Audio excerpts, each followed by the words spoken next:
Bienvenidas y bienvenidos a Sales Machine, el podcast donde rompemos con los mitos de las ventas y el marketing y te enseñamos a ser un vendedor y marketer del siglo XXI. Con vosotros, Daniel Ronceros y el que os habla, Luis Font.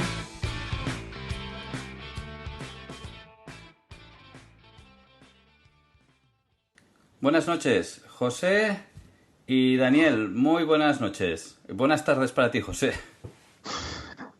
Hola, muy buenas tardes. Buenas noches, buenas tardes. ¿Qué tal? ¿Cómo estáis por allí? ¿Bien? Bueno, bastante bien. ¿Y ustedes qué tal? ¿Cómo están? Bueno, aquí muy bien. José, oye, un placer tenerte con nosotros, un lujo, ¿vale? Porque de lo que vamos a hablar hoy es un tema que nos encanta y nos atrae mucho, y tener a alguien como tú aquí que conoce muy bien el tema, la verdad es que estamos, Daniel y yo estamos muy contentos. José, para los que no te conozcan, ¿por qué no te presentas un poco? Porque seguro que lo haces mucho mejor que lo que voy a hacer yo. Ok, perfecto. Bueno, gracias a ti, Luis y Daniel. Es un honor realmente estar acá con ustedes. Y en mi caso soy alguien que ha desarrollado una carrera en la disciplina de comunicación y mercadotecnia. Empecé a trabajar en este ámbito hace más de 10 años, específicamente en comunicación digital. Aproximadamente en el año 2011, nosotros detectamos una tendencia en nuestra compañía donde veíamos que cada vez la publicidad digital tenía menos recepción.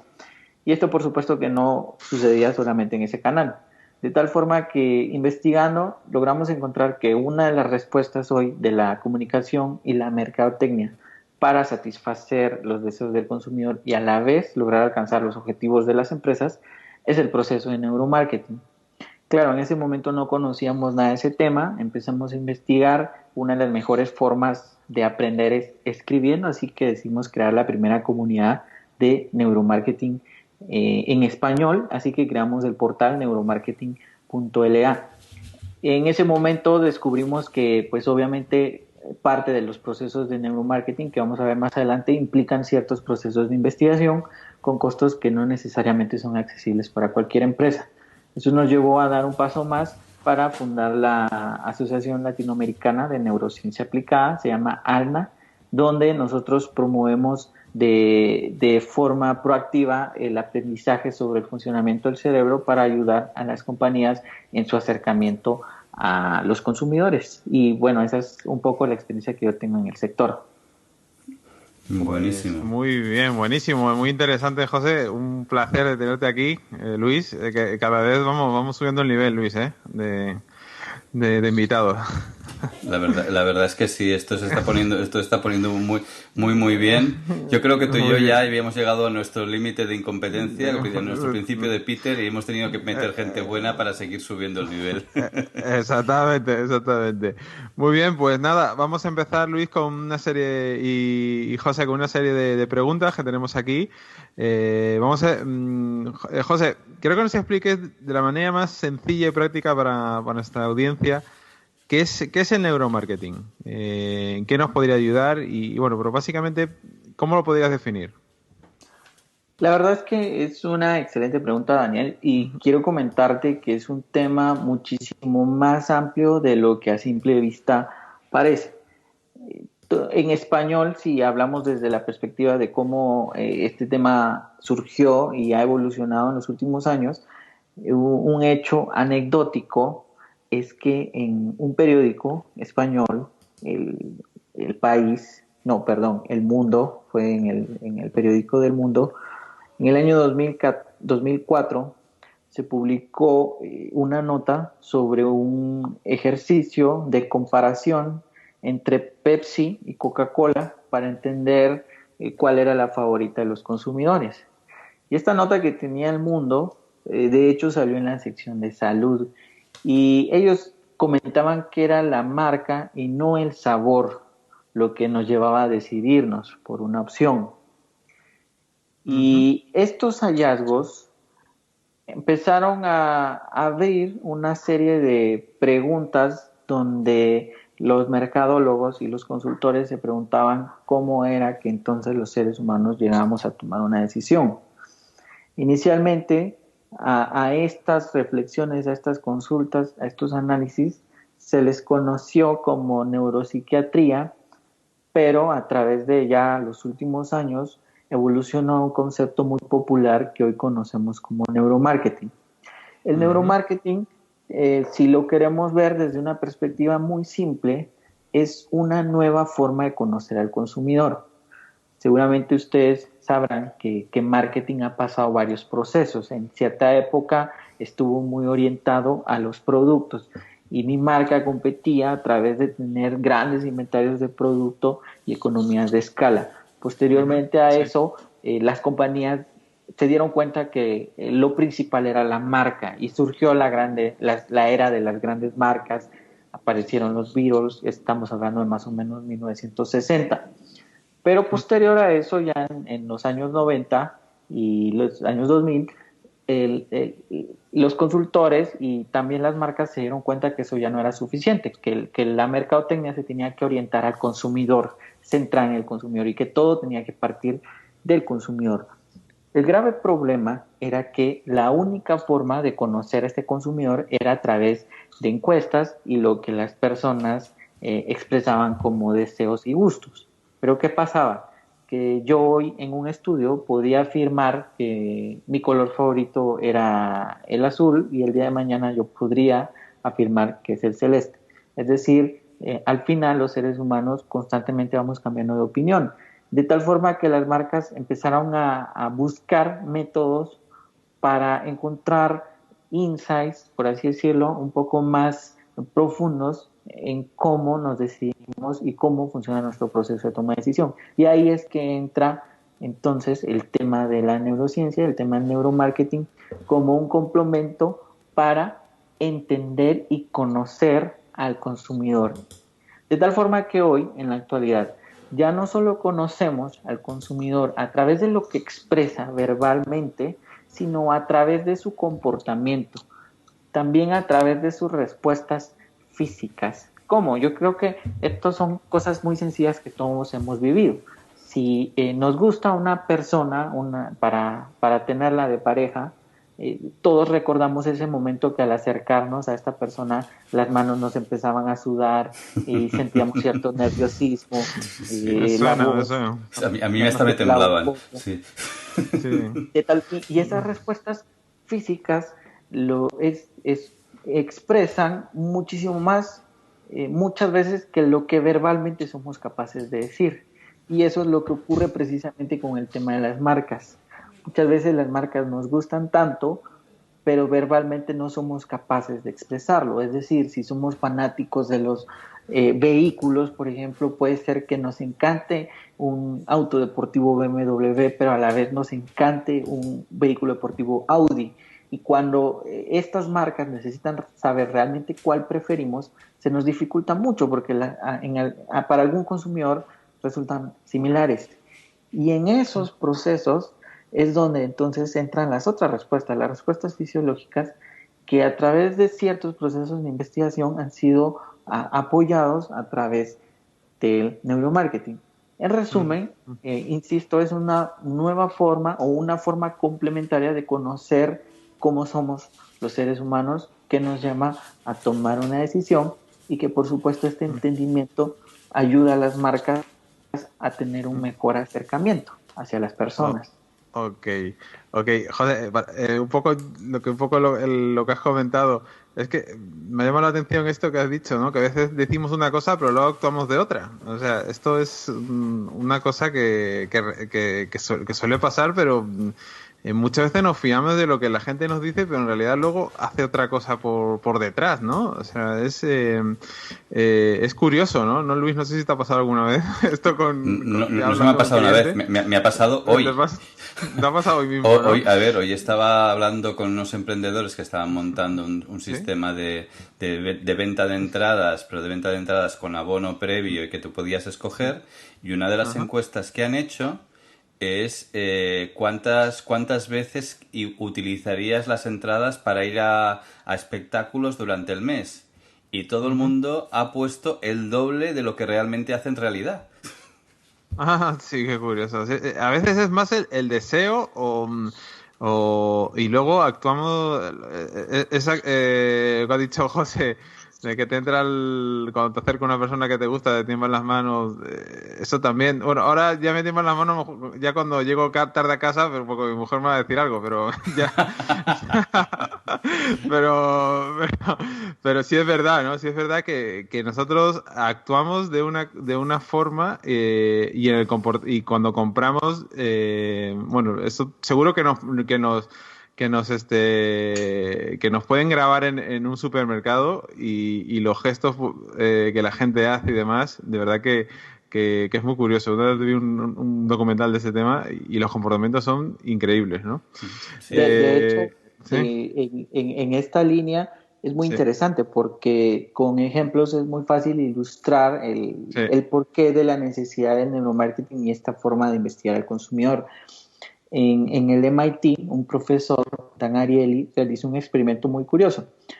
Colocó una bandeja con dos chocolates de muy buena calidad a 15 céntimos y chocolates, digamos, de una baja calidad a un céntimo, chocolates de supermercado común y corriente. Ujú, Y bueno, empezaron a venderlo con los estudiantes del MIT de un doctorado y ujú, resulta que el 70% elegía el chocolate de buena calidad, el de 15 céntimos, porque pues claro, el precio era más alto, el empaque era ujú, europeo, no recuerdo el país, ujú, pero pues obviamente uno tiene esa idea de que ujú. si algo a veces tiene un precio mayor, pues es de mejor calidad. Exacto. Pero luego el profesor decidió hacer un segundo experimento donde hacía un descuento de un céntimo. Así que el chocolate de 15 céntimos pasó a costar, a tener un precio de 14 céntimos, mientras que el chocolate que tenía un precio de un céntimo, más sencillo, pasó a costar nada, porque claro, el descuento era un céntimo, entonces pasó a ser gratis. ¿Qué ocurrió? Bueno, los resultados de venta fueron totalmente diferentes. Ahora un 70% había elegido el chocolate gratuito, mientras que solo un 30% de los participantes habían elegido el producto de más alta calidad. Y la pregunta que surge es, ¿no se supone que los seres humanos tomamos decisiones racionales basadas en calidad, en lo que nos aporta, Ujú, y cómo es posible que una variación de un precio de un céntimo genere un cambio tan radical en las estadísticas de venta? Pero aquí entra entonces ya el tema de cómo decidimos y esos factores que la economía tradicional no logra dar explicación, como el elemento gratis en los procesos de compra. Y por eso, cuando regresamos del supermercado, muchas veces al entrar a nuestro hogar, llevamos las manos a la frente y decimos, ¿por qué compré esto? ¿Por qué me dejé llevar?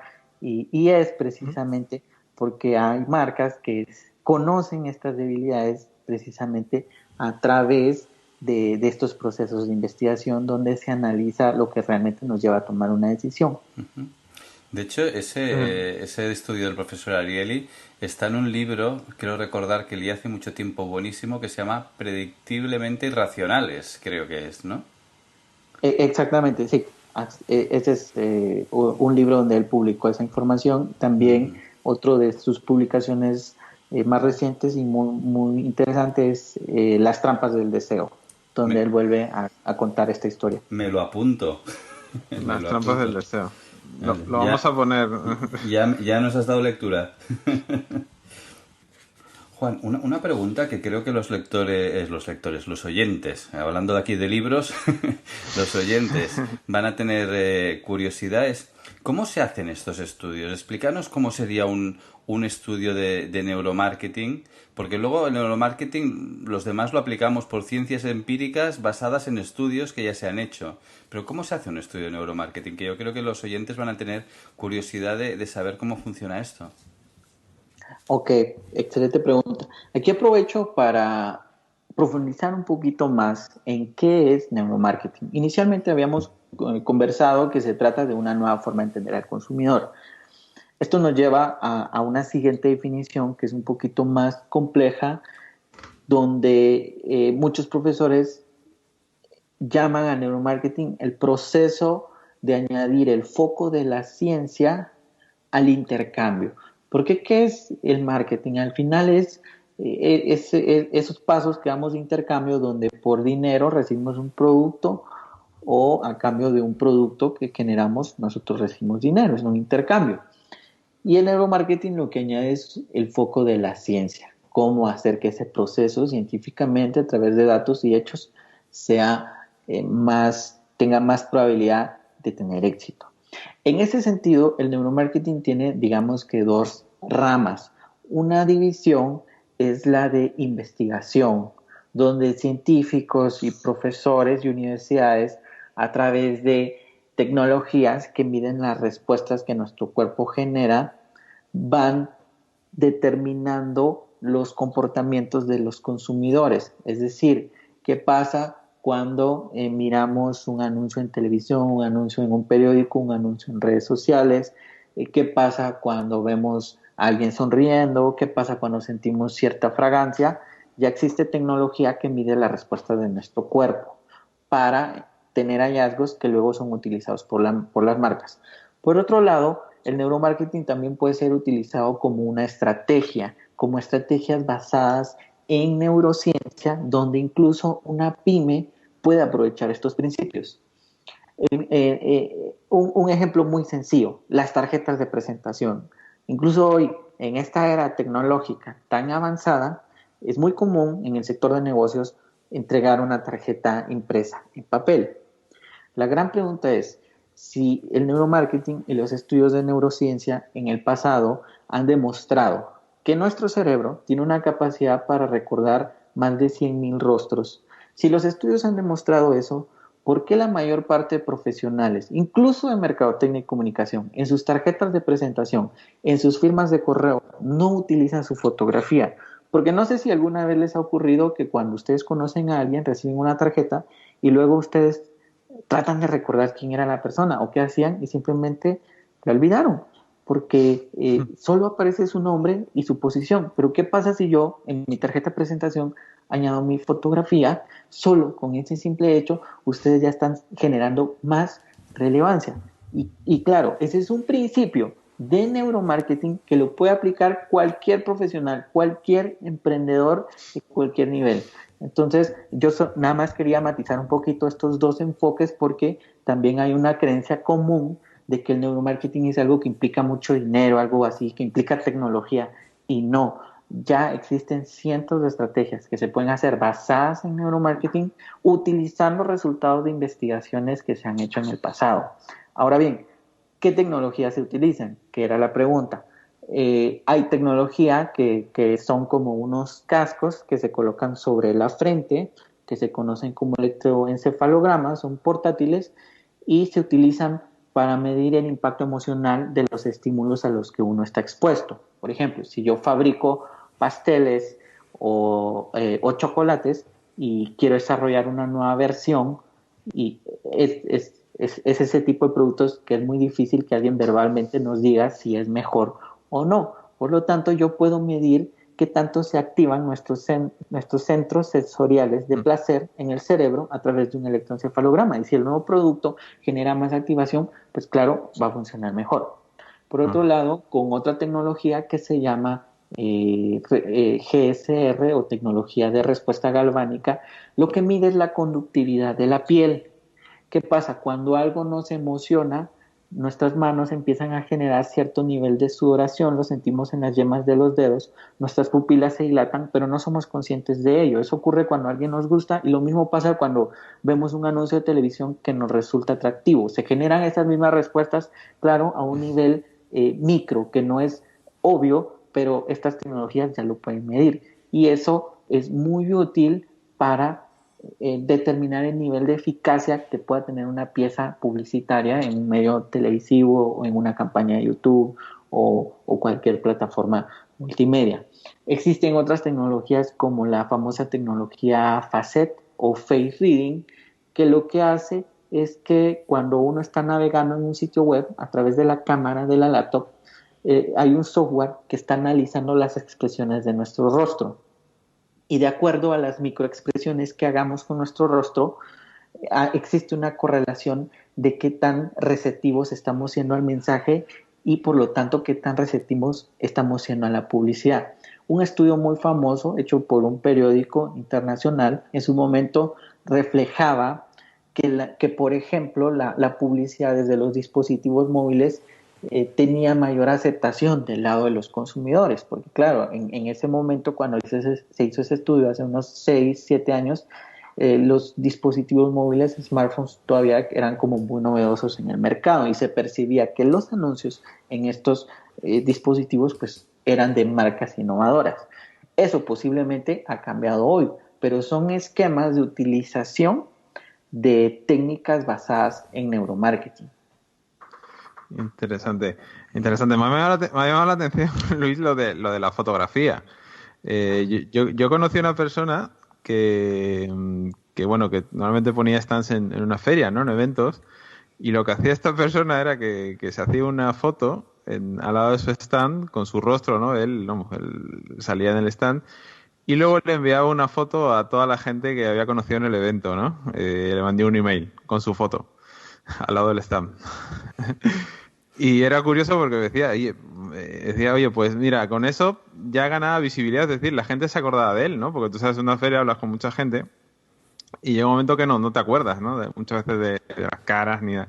Y lo que hacía esta persona era mandar un email con su foto a todos los contactos que había conocido en el evento, ¿no? Y me decía que con eso ganaba mucho y la gente se acordaba muchísimo de él, ¿no? Después de una gran feria, ¿no? O sea, que yo creo que el ejemplo es totalmente aplicable a lo que ha dicho José, ¿no? ¿No? Y de hecho, yo ¿Sí? no sé si les ha ocurrido ¿Sí? que ustedes van caminando en alguna calle o avenida y pasa alguien con una fragancia que lo regresa a su niñez o su adolescencia.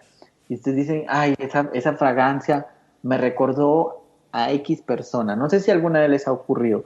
Eso es porque nuestro cerebro tiene la capacidad de recordar más de 10.000 fragancias. O sea, son muchísimas fragancias. Sí. Pero a la vez, A mí me pasa con, nuestro cerebro, con el olor de cierta comida también. claro, sí. Pero imagínense ahora qué impresionante que nuestro cerebro puede recordar más de 100.000 rostros. O sea, es un potencial increíblemente alto y esto Sí. se puede aprovechar, por supuesto, en comunicación y mercadotecnia de diferentes formas, como el ejemplo que tú colocabas, Daniel. Pero eso de los 100.000 rostros, ¿es aplicable a todo el mundo?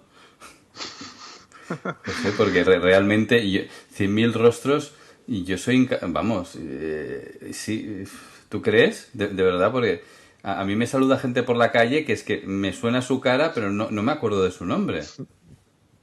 Sí, asociar el nombre es complicado. Sí. José, ¿cómo tomamos decisiones lo que es basadas en la neurociencia, tanto racionales o irracionales? Esto ya toca un poco ya lo que algunas veces hemos hablado en este podcast, el cerebro este primitivo, ¿no? Que toma las decisiones. ¿Cómo tomamos las decisiones los compradores? En este que ya hablando ya, porque este podcast va dirigido también a gente de ventas. Quiero saber un poco cómo funciona en realidad. La verdad es que es Sí. un proceso bastante interesante y aquí tenemos que analizar dos cosas. Una situación es la forma en que tomamos decisiones, o sea, Ujú. los pasos que sigue nuestro cerebro, y en segundo lugar, los elementos que ayudan a nuestro cerebro a tomar decisiones. ¿Y por qué hago esa aclaración? Porque seguramente ustedes han sido expuestos a algún tipo de noticias, publicaciones, informes o contenido en redes sociales donde se comenta que el 80% de nuestras decisiones son irracionales o el 90% son irracionales. Los porcentajes varían, pero digamos que esa es la idea en esencia. Ujú. Y cuando hablamos de esto, a veces llegamos a pensar, ¿qué quiere decir esto de irracional? O sea, ¿será que no meditamos en las decisiones que tomamos o no estamos siendo conscientes de ellas? Sí, Y por sí, sí. eso ponía estos dos como planos sobre los que hay Mm. que ver este proceso. En Sí. primer lugar, tenemos que entender que nuestro cerebro, para tomar una decisión, para cualquier cosa, ya sea comercial o del diario vivir, tiene 5 fuentes de información: nuestros ojos, los oídos, la nariz, la boca y el sentido del tacto.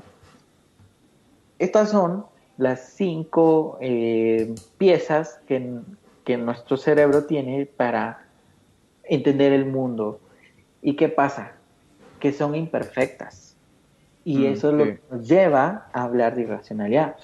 Porque una cosa es lo que alguien más puede decir y otra cosa es lo que yo entendí por lo que escuché, no por lo que el otro dijo. Uh-huh. Y entonces esto es lo que hay que entender de cuando hablamos que los procesos son irracionales, porque nuestro cerebro se acomoda a tomar una decisión basada en la información que obtiene.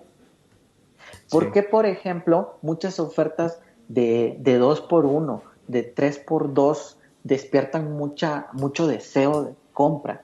Porque esos datos engañan a nuestro sentido de la vista. Pero si ya luego nosotros nos detenemos a hacer cálculos, vemos que no necesariamente son en muchos casos buenas ofertas. Y por lo tanto, esas decisiones, por así decirlo desde esa perspectiva, se podrían considerar como irracionales. Pero no es que no las analicemos, es que nuestros sentidos son imperfectos. Y lo que no captan bien del mundo, lo interpretan, lo complementan. Sí, sí. Una pregunta, y para quizás ya hablamos de compra, ¿no? Bueno, de venta. De ventas más complejas, que a lo mejor no son no dentro de un centro comercial, sino ya de ventas a lo mejor ya de servicios o de productos mucho más caros. ¿Ahí la racionalidad gana más que la irracionalidad o más o menos es por el estilo? Es más o menos por el estilo. Y les pongo un ejemplo de una compra que supuestamente es muy racional. La compra de una casa. ¿Qué ocurre? Supongamos que tenemos 3 alternativas. Un piso en un edificio de 10 niveles y 2 casas. Y los precios no varían mucho. Digamos que hay una diferencia muy baja, que no supera el 5% entre cada una de las 3 alternativas. Si son muy similares las 2 casas y obviamente el piso no va a ser similar, pero sí en precio, nos resulta muy difícil decidirnos y empezamos a comparar los metros cuadrados, la zona, las áreas verdes aledañas. Y conforme más elementos añadimos a la ecuación, nos resulta más complejo, porque decimos, claro, esta casa está cerca de un bosque, pero me queda muy lejos de una estación del metro. En cambio, el piso me queda muy cerca de una estación de metro. Y empezamos a hacer un análisis que mientras más variables entran, nos resulta más complejo. Pero ¿qué pasa si el vendedor es muy ágil y entiende que nuestros sentidos son imperfectos y que nuestro cerebro se deja llevar por la forma en que percibe el mundo? Él puede venir y alguna de esas casas indicarnos: esta segunda casa tiene el techo dañado y usted tiene que invertir 10.000 euros más, 20.000, 30.000. Y entonces esa gran diferencia que ya genera un aspecto negativo sobre una de las opciones que tenemos para elegir, ya nos facilita muchísimo más el proceso de compra. Y de tal forma que la otra casa, que es muy similar a la primera, pero que sí tiene bien el techo, ya nos parece muchísimo más atractiva. Y lo más probable es que nos vamos a decidir por la casa o por el piso. De tal forma que ahí se ve como otro ejemplo de estos procesos que entre comillas se llaman procesos irracionales. Es el proceso de establecer un ancla. Otro ejemplo muy sencillo en esta línea: la compra de una computadora. Si nosotros queremos comprar un equipo y hay tantas opciones en el mercado, nos sentimos confundidos porque no sabemos qué marca adquirir. Y un amigo nos aconseja: tienes que comprar esta computadora Apple. Y cuesta 1.500 euros. Entonces, ¿qué va a pasar? Va a ser probable que ese precio va a ser un ancla para nosotros. Y en ese rango nosotros vamos a buscar una alternativa.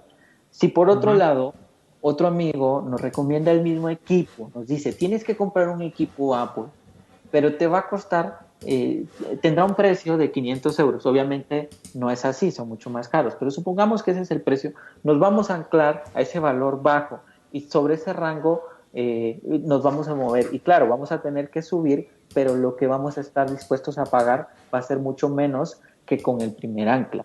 Estos son dos ejemplos de cómo nuestra mente funciona y cómo puede llegar a tener sesgos en las decisiones, incluso en decisiones sumamente complejas. ¿Por qué creen que a la hora de vender un vehículo no se habla del torque, no se habla tanto de los caballos de fuerza, no se habla tanto de las revoluciones o el consumo que hace el motor? Porque esos temas ya no son un poco más difíciles de aterrizar y comparar entre dos marcas. Pero claro, si una marca me ofrece que trae por default un dispositivo para conectar mi iPhone versus otra marca que no me lo ofrece, esa característica tan sencilla va a hacer que yo me incline por la primera si soy usuario de iPhone. Porque comparar eso ya nos es mucho más sencillo. Ok, pues Luis, pasamos a la siguiente pregunta. Luis. Yo creo que sí, la verdad es que está esto muy, muy interesante. Estoy yo cogiendo apuntes, madre mía, estoy ya que no puedo más, ¿eh? Bueno, a ver, José, ya un poco para el tema de neuromarketing, se puede aplicar en diferentes canales. ¿En qué canal? Bueno, aquí este podcast es de ventas, marketing, evidentemente. ¿En qué otros canales podemos aplicarlos en la vida? Pero bueno, empecemos por marketing y ventas, en redes sociales y demás. Tú, por tu experiencia, ¿dónde realmente ha sido un impacto grande? Bueno, también hemos visto también la publicidad, pero ya hablando ya ¿dónde crees tú, donde hay también más recorrido a nivel futuro, tienes neuromarketing? ¿En qué canales crees tú que puede realmente marcar diferencias, ¿no? Donde nosotros hemos visto que existe una gran diferencia es sobre todo en los medios masivos. ¿Por ¿no? qué?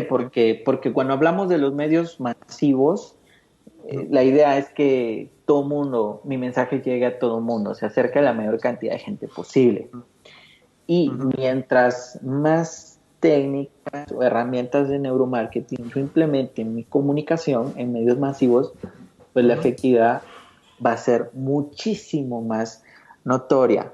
Un ejemplo, el año pasado, en el Supertazón de Estados Unidos, que es la actividad de marketing, digamos, más costosa en temas de precio, es tener un espacio ahí, una agencia de investigación, fue Nielsen, si no estoy mal, comparó la eficiencia y el impacto de los anuncios en el mismo evento. Y fue muy interesante que aquellas campañas que tenían un alto componente emocional, que iban más a nuestros sentimientos, no tanto a nuestra razón, fueron las campañas que luego resultaron mucho más efectivas. Fueron las campañas que luego en las redes sociales fueron muchísimo más virales, versus las otras campañas que eran muy orientadas a la razón, a los datos, a los hechos, digamos que a las características de valor superior de nuestra propuesta versus la de la competencia. Por lo tanto, en este tipo de medios, la utilización de principios de neuromarketing es vital para que las campañas sean exitosas. Hoy por hoy vemos estos principios cada vez más en más marcas, incluso las marcas no están conscientes que lo están haciendo. En los periódicos, por ejemplo, ya no es tan común ver las fotografías de los productos de las marcas simplemente con el producto sin nada alrededor, sino que ahora es sumamente común ver que las piezas de publicidad es el producto pero siendo utilizado, el producto pero a la vez junto al rostro de una persona. ¿Por qué? Porque ese proceso de humanización de la marca genera una historia dentro de mi mente. Y la construcción de historias que me hace estar implícito con el producto es nuevamente otro principio de neuromarketing, porque yo construyo el final de lo que esa pieza me está diciendo, pero lo construyo en mi mente y regularmente soy yo el actor. Entonces, ¿qué pasa? Que veo el anuncio de una bebida energética, donde la persona está a punto de beberla. No la está bebiendo, está a punto, porque entonces yo soy el que me visualizo a mí mismo bebiendo. Y esto pues puede ser un proceso, digamos, tanto consciente como inconsciente, impulsivo. Lo cierto es que son al final técnicas de neurociencia. Y acá vuelvo a profundizar un poquito más en el neuromarketing y las variables sobre las que trabaja. Vale, entonces, por haberlo pillado bien, por haberlo entendido bien, estamos hablando de que muchas veces los mensajes emocionales son mucho más poderosos y respondemos muchísimo mejor que los mensajes racionales. Y que necesitamos o respondemos también mucho mejor a que nos expliquen historias o que visualicemos esas historias. ¿Es correcto? Exactamente, exactamente, así es. Y de hecho, aquí aprovecho a complementar otra vez un poquito de teoría, pero es importante para entender todo lo que implica neuromarketing, que como cualquier disciplina tiene sus variables. Y para neuromarketing, su variable más importante es la emoción. Hoy por hoy no está tan consensuado, pero en la industria de la mercadotecnia y la comunicación, actualmente las marcas están procurando trabajar sobre 3 variables: la atención, la memoria o recordación y la emoción. ¿Por qué la atención? Porque si vemos un sitio web, si vemos las redes sociales, un periódico, la televisión, hay muchísimos anuncios, hay muchísimas opciones y nosotros por lo tanto queremos llamar más la atención. Pero la atención sola de por sí no nos ayuda mucho, necesitamos generar recordación, que la gente luego nos recuerde, que nos vio. Y esa recordación, el método más efectivo es colocar una emoción de por medio. Y la variable más importante que se trabaja en neuromarketing es la emoción. Incluso en cualquier ámbito de la vida, ustedes pueden regresar a algún capítulo de su niñez, algo muy feliz o muy triste. Si se dan cuenta, lo que está en común, lo que recuerdan de su niñez, casi siempre lleva una emoción de por medio. Y por eso para las marcas, hoy por hoy, se habla ya de marketing de experiencias, porque las experiencias de cajón llevan implícita una emoción. Sí. José, una pregunta. Has hablado de medios masivos, ya un poco llevándole a otro tipo de sectores, a lo mejor ya no tan masivos, sino ya sectores a lo mejor B2B. ¿Se está haciendo algo en ese sentido o queda mucho por aprender? Sectores de empresa a empresa. ¿Se está haciendo algo en neuromarketing o cómo ves un poco el futuro, ¿no? en ese sector? La verdad es que en el sector B2B es, digamos, donde nosotros vemos un menor aprovechamiento de estas herramientas. ¿Por qué? Porque obviamente no estamos en la búsqueda de un mercado masivo, por así decirlo. Mientras que en el sector B2, Business to Consumer, es donde esto se ha desplegado más en productos de consumo masivo, en nichos ultra competitivos. Por lo tanto, pues en el sector empresarial es una oportunidad impresionante para marcar, digamos, una diferenciación, una pauta de estrategia 2017. Un tema tan sencillo. Las compras, el sector B2B, regularmente, si hablamos de un proveedor, por ejemplo, de maquinaria, de elevadores para otra compañía. Sí. Un principio de neuromarketing vital es: ¿qué tal si en el 2017 yo añado una fragancia que en mi sala de ventas genere un significado de calidad, de prestigio? Porque ahí, además de aprovechar el sentido de la vista, estoy aprovechando el sentido del olfato, lo que potencializa mi oportunidad de generar una experiencia memorable. Claro, ese cambio, esa innovación tan sencilla no es común en la industria, en las empresas B2B, mientras que en los sectores, ya para el consumidor final, es algo ya de cajón. Uno va a un centro comercial, a una tienda de ropa, y lo primero que siente es una fragancia en especial que tiene esa tienda que me invita a acercar. O si voy donde donde el dentista o el médico resulta que ahora los ambientes están musicalizados. ¿Por qué? Porque se sabe que con música la percepción del tiempo se disminuye. Son puras herramientas de neurociencia aprovechando más sentidos. ¿Con qué fin? Pues obviamente generar experiencias que buscan estas experiencias que haya una emoción de por medio para que me recuerden y que por supuesto ese recuerdo sea positivo, no negativo. En ese sentido, por lo tanto, al final pues, yo podría resumir que sí hay muchísimas oportunidades para el sector empresarial y, por supuesto, no todo es neuromarketing, pero sí es un acercamiento que ofrece mucho para generar crecimiento, que hoy por hoy, pues, es algo que falta para muchas empresas a nivel global. Este año no sé la situación específica en Europa, pero por lo menos en Latinoamérica las cifras de crecimiento no fueron tan elevadas como algunos años que han pasado. Se espera que el 2017 las tendencias de crecimiento económicos se mejoren y yo considero que utilizar estos principios tan sencillos en las empresas sí pueden generar cambios importantes en sus objetivos de marketing o de ventas. Sí, sí. Buscar esa emoción, ¿no? Que esa es un Claro. poco que todos nuestros clientes, ¿no? De alguna forma, pues sientan esa emoción en nuestros servicios, productos, ya sean B2B o B2C. Yo creo que es importante, ¿no, Luis? Sí, yo de hecho Sí. no recuerdo en uno de los libros de neuromarketing que he leído, ese tema lo tocaba como que si tú tenías la marca, una percepción buena de la marca en la mente, en el momento de compra, esa marca estaba en el top 5, en el top 3 y eras mucho más proclive a comprar esa marca que cualquier otra. Sí, Y eso es, y eso, digamos acá, todos los temas son muy relacionados, porque ¿qué pasa? Se han dado cuenta que cuando vamos a un centro comercial, un supermercado o cualquier tipo de compra, buscamos comprar marcas que de cierta forma ya no sean familiares. Ujú. Si compramos en línea y ya previamente hemos comprado en Amazon, pues vamos a querer seguir comprando en Amazon.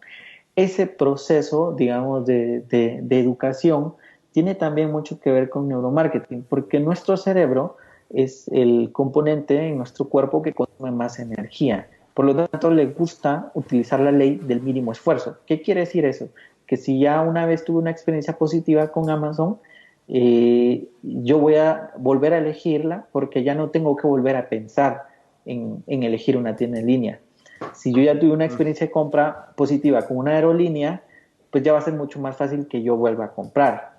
Es el mismo principio del por qué a nuestro trabajo o a nuestro hogar siempre utilizamos la misma ruta en la ciudad, siempre el mismo camino. Y si hay baches, pues hasta ya no lo sabemos de memoria, porque ya no queremos pensar en otra ruta, porque esas energías las queremos utilizar para otras cosas, digamos, más trascendentales. ¿Por qué Mark Zuckerberg siempre utiliza la misma camiseta? Pues claro, porque él no quiere utilizar esa energía de su cerebro para esa decisión tan sin trascendencia, sino más bien invertir esas energías en otras decisiones que le aporten más valor a él y a su compañía. Esto lo había oído de Obama también, que siempre llevaba el mismo traje. sí, ¿no? Sí, sí, vamos, yo creo que en esto muchos hombres hacemos lo mismo, que no queremos perder el tiempo en decidir qué nos vamos a poner y que siempre optamos por las mismas cosas. ¿Hay una diferencia en neuromarketing de los hombres y las mujeres, José? Sí, hay una gran diferencia y por eso es que los estilos de liderazgo y de toma de decisión de los hombres y las mujeres son muy diferentes. No se puede hablar de que el hombre o la mujer sea más inteligente uno que otro, sino que nuestros cerebros están estructurados de diferente forma. La forma más práctica de explicar esto es de donde el hombre, por así decirlo, tiene más centros de procesamiento. Digamos que tenemos, por así decirlo, sistemas que van en paralelo ayudándonos a tomar decisiones, mientras que las mujeres tienen un cuerpo calloso más grueso que une sus dos hemisferios cerebrales de mejor forma, de tal forma que de tal manera que este cuerpo calloso tiene muchísimas más conexiones. Por eso para una mujer es más fácil recordar más variables en los procesos de toma de decisión. Y en muchos casos los equipos gerenciales hoy se ven apoyados por profesionales de ambos géneros porque hay variables que a veces a los hombres se nos pasan por alto, pero no a las mujeres, por esa estructura cerebral que poseen. Pero esa misma estructura les afecta en la rapidez que toman decisiones. Y por eso también los hombres muchas veces están en posiciones altas gerenciales, porque la rapidez en decidir algo a veces es un factor clave en muchas industrias. Y para un hombre es más fácil decidirse más rápido versus que a una mujer, pero ya son, digamos, diferencias biológicas que poseemos que tienen sus fortalezas y debilidades para cada uno. Y por lo tanto, pues obviamente el neuromarketing también tiene como sus variables de acuerdo al género al que una marca, por ejemplo, le interese acercarse. Muy bien, pues Luis, ¿alguna pregunta más? Sí, yo Sí. pasaría la noche haciendo preguntas, pero entonces, digamos que los hombres y las mujeres respondemos diferente a los mensajes comerciales. En resumen, podríamos decirlo que hay leves diferencias, pero sí existen. Y es por la forma en que nuestros cerebros están diseñados, que no son iguales. El cerebro de la mujer es diferente al del hombre y eso pues obviamente nos lleva a asimilar un mismo mensaje de forma distinta. Qué curioso. Bien. Qué curioso. Sí, señor. Yo para acabar, José, me gustaría que le dieras a nuestros oyentes los que tú creas, 3, 4 trucos de neuromarketing que tú sabes que funcionan. Trucos, no me gusta llamarlo trucos, disculpar la palabra, técnicas de neuromarketing, que alguna ya las has comentado, que tú sabes que funcionan y que puedan aplicar desde ahora mismo. Ok, yo creo que en primer lugar es siempre, yo sé que el podcast es de ventas y aquí también el neuromarketing pues aporta mucho. En primer lugar diría que en los procesos de ventas una forma muy recomendable de generar empatía con el cliente es colocándose en los zapatos del cliente. Ese es un consejo que hemos escuchado desde la universidad y un camino sencillo de lograr esto es a través de las historias, poniendo una escena y contando, narrando cómo nuestra solución les puede ayudar a ellos a resolver un dolor real. A mucha gente le llama esto storytelling o como quieran, pero lo cierto es que el fin último es generar una emoción, es generar empatía. Es decir, si a él es fanático de cierto equipo de fútbol, pues de alguna forma hablar algo relacionado con eso para luego abordar mi temática, porque eso va a generar recordación. Eso sería lo primero. En segundo lugar, no vender, sino que hacer que la gente compre. Y esto nos ha pasado a todos. Vamos a una tienda y si se nos acerca el vendedor y nos empieza a seguir, nos sentimos hostigados. Pero por otro lado, a los seres humanos nos encanta, nos fascina gastar el dinero y somos unos consumidores increíbles de lo que sea. Por lo tanto, en nuestros procesos comerciales, el neuromarketing también nos puede ayudar a despertar deseo a través de estos procesos de ancla, de anclarnos a cosas que ya sean familiares para que nuestra propuesta sea muchísimo más sencilla y por lo tanto también para el consumidor sea fácil decidirse sobre lo que nosotros estemos promoviendo. ¿Cómo sería esto en diferentes industrias? Por ejemplo, un restaurante ya no vende comida simplemente, ofrece experiencias culinarias. Si hablamos de una agencia de viajes, ellos ya no dan tours, sino que dan experiencias de vida o experiencias memorables. Eso es lo que tenemos que buscar en nuestro acercamiento al consumidor. Y en tercer lugar, llamar la atención. El primer paso para que alguien se decida por nosotros, por nuestra propuesta, es que sepan que existimos. Y para esto los medios digitales e incluso los medios tradicionales en una correcta combinación puede funcionar de manera impresionante. Si en Facebook es muy fácil hacer un ejercicio de estos, colocar un anuncio solo con nuestro producto comparado con un anuncio de nuestro producto siendo utilizado por alguien, donde se mira el rostro, donde hay una persona sonriendo o alguien interactuando con lo que ofrecemos. Nosotros mismos podemos comprobar, ponerlos en benchmark, ambas piezas, y ver cuál es más efectiva. Y lo más probable es que va a ser la pieza donde existe algún elemento humano. ¿Por qué? Porque se sabe que los seres humanos tenemos una atracción inmediata hacia elementos que son similares a los rostros. Por eso es que incluso en las marcas de vehículos hay ciertos vehículos que cuando uno los ve tienen como apariencia de un rostro, porque eso nos atrae, nos atrapa nuestra atención. Y en esta era, donde estamos tan saturados, lograr la atención de nuestro potencial consumidor es vital para iniciar un proceso de comercialización y ventas. Muy bueno. Sí, señor. Muy bien. Está muy bien. Bueno, pues nada, hacemos un pequeño resumen de todo. Sí, como te toca a ti siempre, me libro porque este va a ser difícil. Este va a ser bastante complicado. Bueno, empezamos con José definiendo lo que es neuromarketing. Empezó con una alusión a un anuncio del Mundo sobre un poco pues lo que es un poco el ejemplo de Pepsi y Coca-Cola, que las personas realmente compraban por la marca, ¿no? Lo cual llamó la atención a muchos pues bueno investigadores del marketing, y de ahí pues empezaron a hacer lo que es el concepto de neuromarketing, ¿no?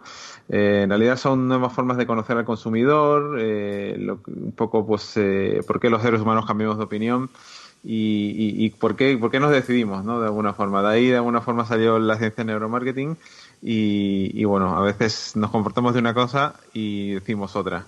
También hablamos de lo que es un poco el origen del neuromarketing, empezó desde un punto de vista de investigación, estrategia. Nos hablaba de GSR también José, y del face, no me acuerdo ya. Face reading, exactamente, ¿no?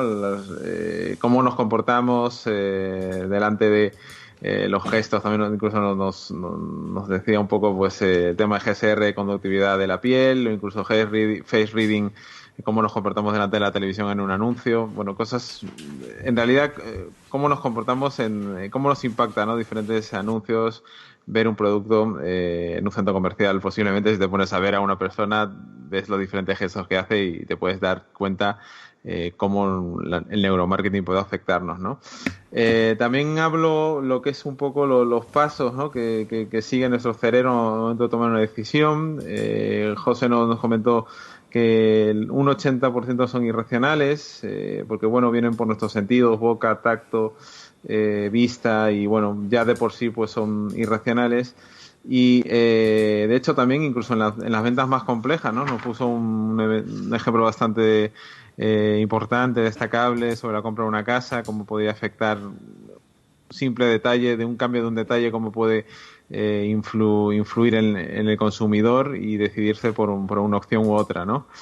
También en la compra de una computadora, de un PC, de un laptop, pues bueno, si es de Apple, pues bueno, tiene un precio, unas características, todo nos puede influir de alguna forma en la forma de comprar, ¿no?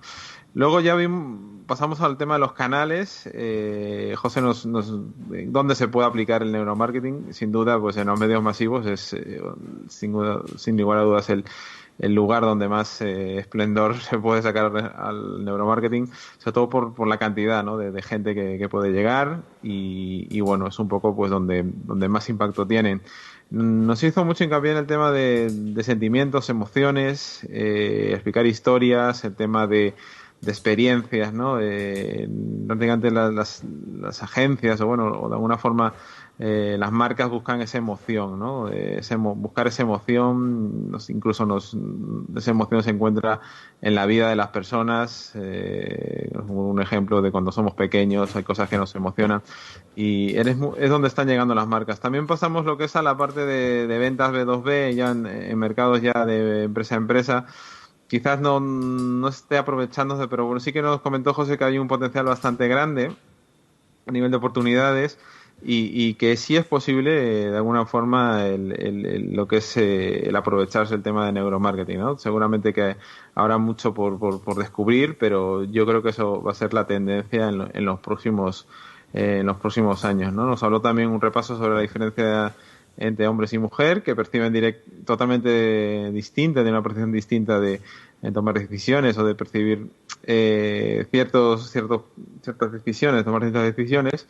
Y luego nos dejó 3 tips o 3 técnicas bastante importantes para utilizar el neuromarketing en nuestra vida diaria, en nuestra profesión. Como ventas, por ejemplo, destacamos la empatía, colocarse en los zapatos, ¿no?, del cliente. Y luego, pues, algo que sí que me llama la atención, el tema, pues bueno, de contar historias, ¿no? El tema de storytelling, pues genera empatía, ¿no? Poniendo una escena, a lo mejor de un cliente que ya está utilizando tu servicio, tu producto, es decir, historias reales y ponerse de alguna forma en los zapatos del cliente y que surjan de alguna forma esas emociones que se siente identificado tu cliente, ¿no? También nos habló el tema de no vender, sino que la gente te compre, ¿no? Es decir, que despertar ese deseo, ¿no? Nos hablaba de restaurante ya no vende comida, sino experiencias culinarias, también de que las agencias de viaje ya no venden tours, sino venden experiencias, ¿no?, de vida. Y es decir, que tu producto vaya más allá de una cosa, o puede ser una cosa o un servicio, sino que realmente ofrezca experiencias, deseos, ganas de hacer algo, ¿no?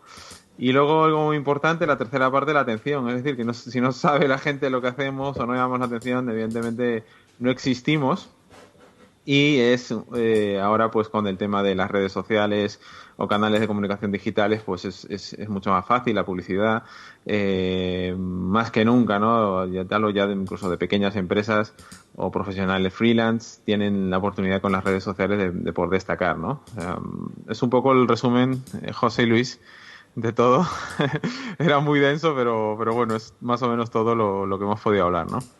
A mí me parece muy bien, Daniel, te felicito y creo que estuvo, pues, creo que bastante claro. Es un tema que puede parecer muy complejo, pero lo vemos en el día a día, en todo lo que hacemos. Y yo creo que hoy tenemos la oportunidad de empezar a aprovecharlo de una forma un poquito más proactiva para tener mejores resultados el próximo año. En noviembre y diciembre son meses muy buenos como para replantearnos en nuestros procesos de comunicación y qué metas podemos lograr el próximo año y acá pues el neuromarketing creo que nos puede ayudar también. Pues sí, pues sí. Pues muy bien, Luis, José, ¿dónde te pueden encontrar los oyentes? Referente a tu información, tu blog, si nos puedes decir tus datos, por favor, para que los oyentes sepan. Con muchísimo gusto. Sí. Pueden visitar el sitio www.neuromarketing.la, donde nosotros constantemente, cada semana, compartimos información relacionada sobre esta disciplina y cómo aprovecharla a nivel empresarial. Entonces, es un sitio muy sencillo, www.neuromarketing.la. LA. Muy bien. Y Luis, tu plataforma. La mía, ¿cómo lo pronuncio? Agile Sales o agilesales.pro. Las dos están valen. perfecto. Y luisfon.com. Y me saco el sombrero delante de los dos, ¿eh? A ti, José, por el fantástico podcast que se nos ha hecho grabar y a ti, Daniel, por el resumen que has hecho, que vamos, que cada resumen es un hito, ¿eh? Este ha sido bastante difícil, ¿eh? Porque aquí sí que algunas cosas no entendía, pero bueno. Pero vamos, con José lo he entendido perfectamente, ¿eh? El neuromarketing. O sea que me has ahorrado unos cuantos libros, José. Ok. La verdad es que para seguir profundizando en estos temas, recomiendo, por ejemplo, ese libro, Las trampas del deseo. Es abordar la neurociencia desde mi perspectiva como consumidor. O sea, cómo yo como consumidor me preparo para que luego no me suceda lo de llegar a mi casa y arrepentirme de lo que compré. Entonces, ahí también se abordan muchos estos temas y es un libro muy sencillo de seguir que se los recomiendo muchísimo. No, ya, directos a Amazon. Acaba el podcast y directos a Amazon, José, ¿eh? De otro lado, pondremos la reseña en el post de Luis o el mío, o sea que no os preocupéis. Esta vez hemos de reseñar 3 libros, ¿no? Sí. Dos de Dan Ariely y Las trampas del deseo. ¿Alguno más ya, José, ya que estás? Tal vez... Creo que sí. Recomendaría el libro de Martin Lindstrom. Él tiene un libro muy bueno que también aborda estos temas. Pero déjenme recordar nombre. No. Bueno, se los mando vía Twitter. Genial. Como luego lo añadimos en las notas del programa, no pasa nada. Muy bien. Sí, no hay problema. Es Biology, ya me recordé, sí, de Martin Lindstrom. Es muy bueno y también aborda estos temas. Muy bien. Pues muy bien. A mí podéis encontrar en danielrostero.com, mi plataforma de siempre. Y nada, pues muchas gracias a los dos. José, un placer. Y a ver si nos vemos otra vez en otro podcast por aquí. Y hemos aprendido muchísimo. Sobre todo, vamos, yo que no tenía mucha idea de podcast y seguramente muchos oyentes del podcast también lo van a agradecer. Muy bien, muchas gracias. Muchas gracias. Luis. Hasta pronto. José, hasta pronto, que te tendremos en más podcasts seguro. Sí, claro que sí. Un gusto estar con ustedes y bueno, les deseo lo mejor también a todos los amigos que siguen el podcast. La verdad es que vale la pena estar cerca de profesionales y expertos como ustedes. Yo también he aprendido también con cada pregunta, así que gracias por la oportunidad de colaborar con ustedes. Un abrazo.